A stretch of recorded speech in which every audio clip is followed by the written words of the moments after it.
Alice, and I'm going to be sharing with you the steps on how to make sourdough bread. Each step, there is time in between, but for this, I have each sourdough dough where it's supposed to be when you kind of mingle with it. So the first thing we do is we take the starter, and as you can see, it's living because it was popping out. It's very bubbly in there.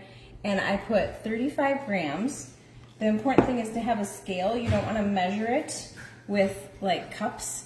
You want to measure it with weight. So it's just a very simple scale. I think it costs 15 bucks at Walmart. I put 35 grams of this in there and then 35 grams of water. It's a 1:1:1 ratio. And the other one, after you mix up the starter and the warm water, is you put in just flour, and over there, that's the kind of flour that I use. Where do you get that?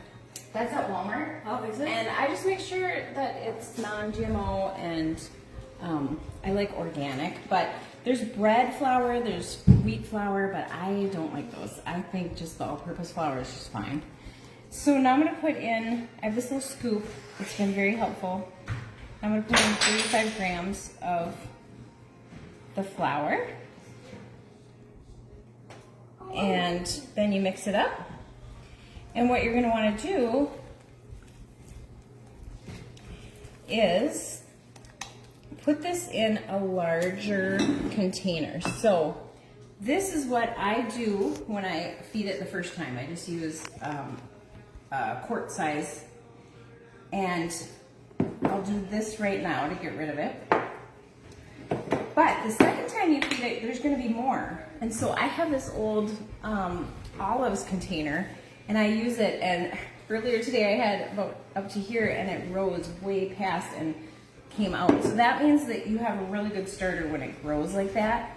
And it's hot out right now, so of course it's going to make a difference in terms of how long that takes, because temperature matters. So this is the very first step. That's called feeding your starter. And then what I do is I just put it on the counter and let it sit there. That's the first step. The second step, you do the same thing all over again, 1:1 ratio, but it's gonna be more. So instead of like 35 to 50 grams, it's gonna be more like 100 grams. And then that's when you put it in here after you start it, or after you feed it. So that's that. Then, and when do you do that? Like, when do you add the whole double? Oh, okay. So I wait one full day. So I take it out of the fridge, because it can live in the fridge for, I say 2 weeks. I wouldn't go longer than that, just because it can get moldy. So I make bread at least every 2 weeks. When I take it out, I feed it right away. And I start small because you're gonna have more than you want. Really? Yes. Then I wait 24 hours and I feed it again with that larger amount. After that, the third step is when you need to let the dough, or you start making the dough. So that's called starter and feeding it. Then you try it, then you make the dough. And the autolyse, I think it's called, that's when you mix your dough or your flour with water. And this recipe calls for a lot. It's 100 grams of flour and 720 grams of warm water. I mix that up and put it into a container like this, a large container. But for this demonstration, I'm not going to do as much. So again, we need to use the scale, and I set it to 0. And then what I do, we're going to do a half. So I'm going to put in 500 grams, which is kind of a lot.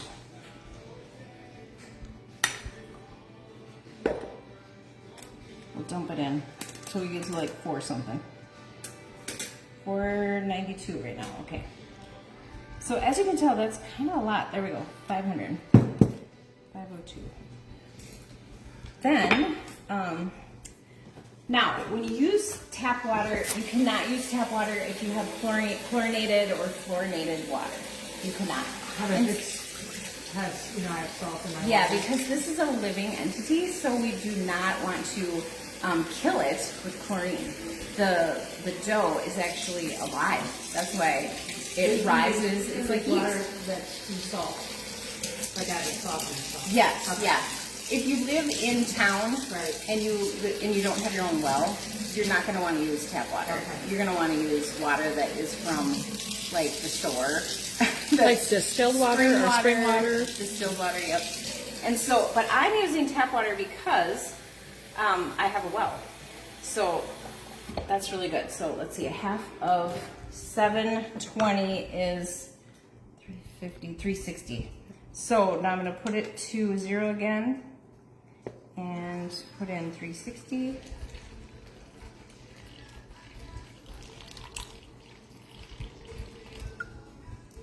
$3.50. Oops, I got a little bit extra, which is fine. I'll just take a little bit out. Okay, perfect. Now, I love this. This is a cheap mixer, but it comes with the dough things. If you have one of those, what are they called, KitchenAids? Mm-hmm. Oh my gosh, good for you. But it's too much for my counter, so I don't use that. I use this one. Can you plug that in right over there? And then you just kind of mix it up.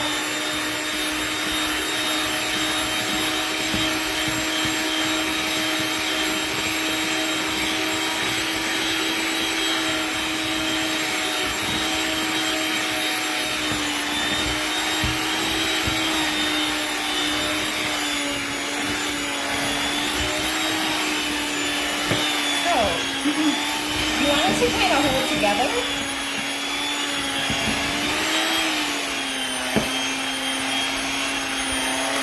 Once it starts to hold together, what you do is you let it sit for 1 hour. And on the sheet, there's this like terms and definitions. I think it's called autolyze. I don't know if I'm saying that right. But anyway, that lets the dough sit and rest. And one thing that I forgot to tell you is I named my dough, or my starter. Her name is Pearl. Yeah. So you should really name your dough and get used to it because she's going to be with you a long time. And it's kind of fun. So you get to know the dough and everything.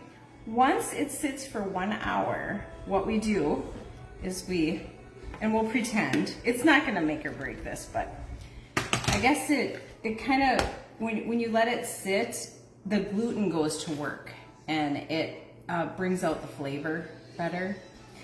But if you don't have time, that's a-okay. The recipe calls for 10 grams of salt. When I half it, it's 20 grams in there, but like I said, I'm just halving it. So I'm putting in pink Himalayan salt, and this is great because it has a lot of minerals in it, and it's not stripped. So if you have the cheap salt that, Table salt. yeah, it's not the best. That's what I love that. Yeah, so the pink Himalayan salt, or you could use like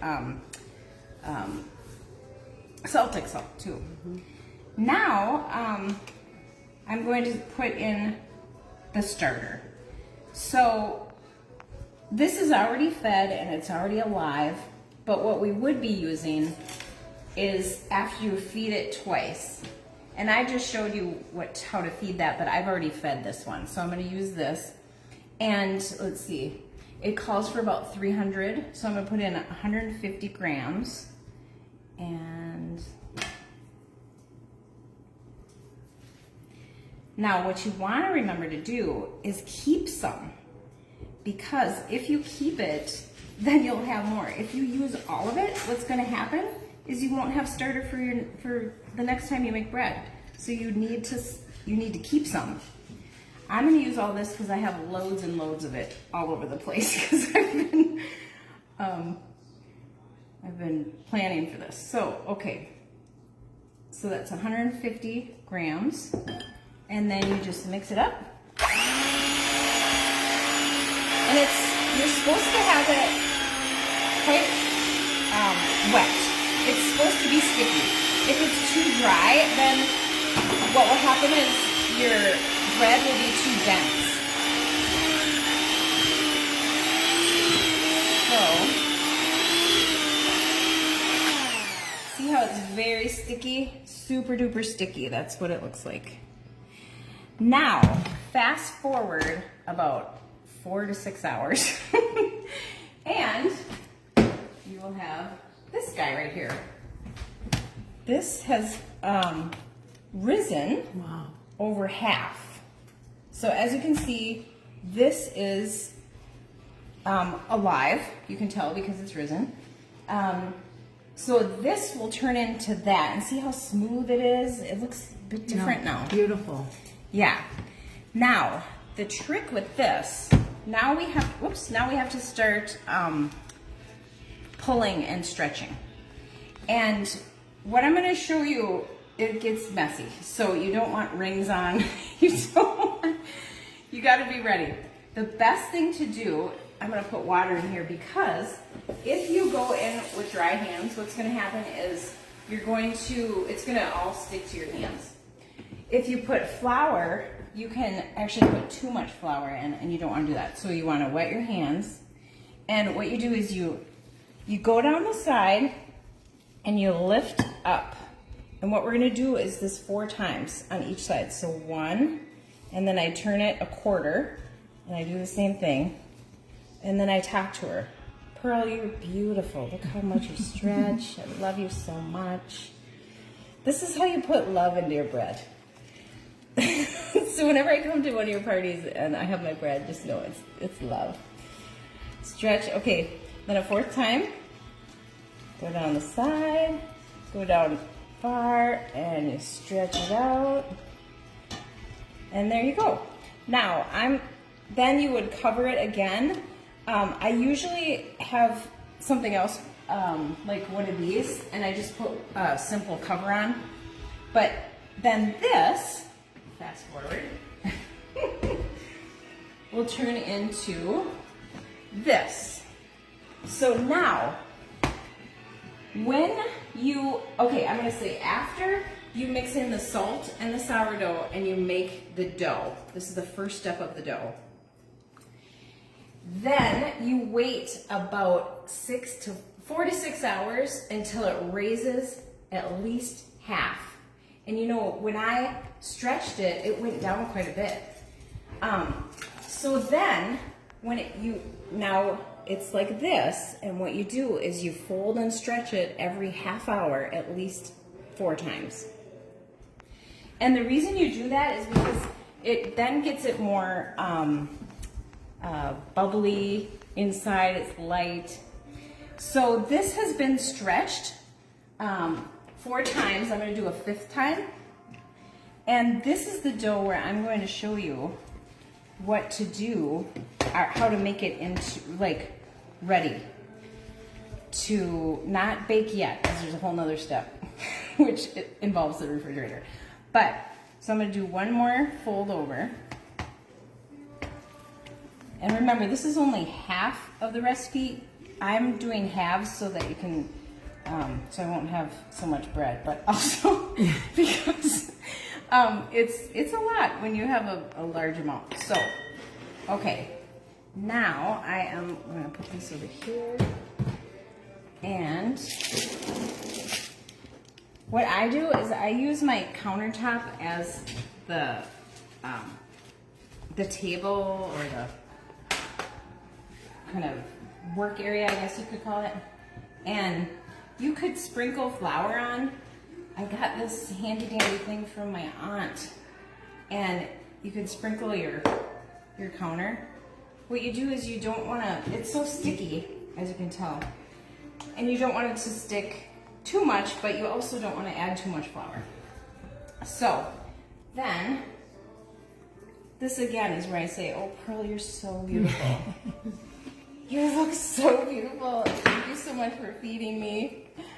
Okay, so now Pearl's here, And she is going to be cut in half. And this, then I can make 2 loaves, 2 small loaves. This is a really handy dandy tool. It's not necessarily needed, but I really like it.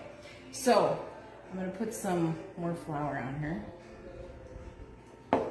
and cut it in half. And then what we're gonna do is have it ready for, let's see here. I'm gonna use this one. So one of the best things that I learned was really helpful is when you're using parchment paper. Oh, a lot of people use a Bananon. I don't know. It's like this bread bowl. I don't have one, but I use parchment paper. And here's the trick: you put it under water and you crumple it up just like this, and then it works with you better. So I put it in here, and some people use oil. You can put flour down. You just don't want it to stick too much. This is avocado oil. And then I'm going to take half of this.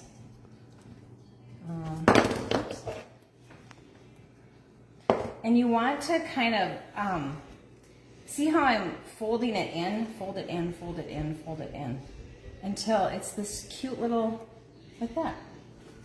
Simple as that. Then you set it in there. And what you're going to do is put a cover on it, put it in the refrigerator for at least 12 hours. And in the handout it tells you why, but it's called proofing, and I believe that it lets it, well, it tastes better too. So now, pretend that it's 12 hours later. Question. If you go over 12 hours. Yeah, 12 hours in the fridge. Does it matter if you go over 12 hours? Actually, it's better. Okay. So at least 12 hours. Okay. Then what you do, these are the ones that, so I took them out of the refrigerator because before I put them in a 450 degree oven, what I want to do is make sure that it's at least room temperature. So I took them out a few hours ago, and what you do now at this stage is you can make pretty patterns on them if you want, or you just, what I do is this, and then it's funny, some people have like a blade, I just use a scissors. This you want to do because then it will raise out of there. Like that's where it comes out. That's where all the pretty pattern comes from.